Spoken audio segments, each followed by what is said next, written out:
Today is a day that we're going to remember a great lady who loved the Lord with all of her heart, who set a great example for us.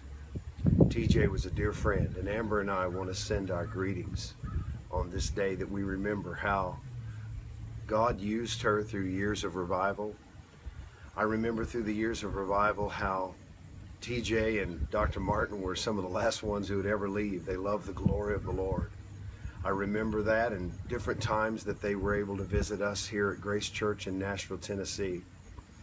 And they are dear friends of mine, and TJ was a special friend, an encourager, always telling me about what God was doing, always wanting to talk about the glory of the Lord, and we're going to miss her. But we send our greetings to Summer.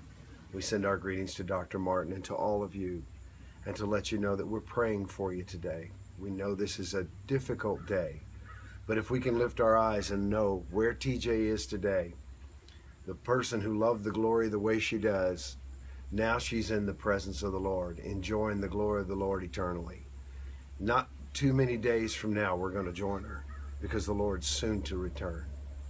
We pray today, Amber and I and our family, that the Lord blesses you and keeps you and causes his face to shine upon you, and he's with you today. God bless you.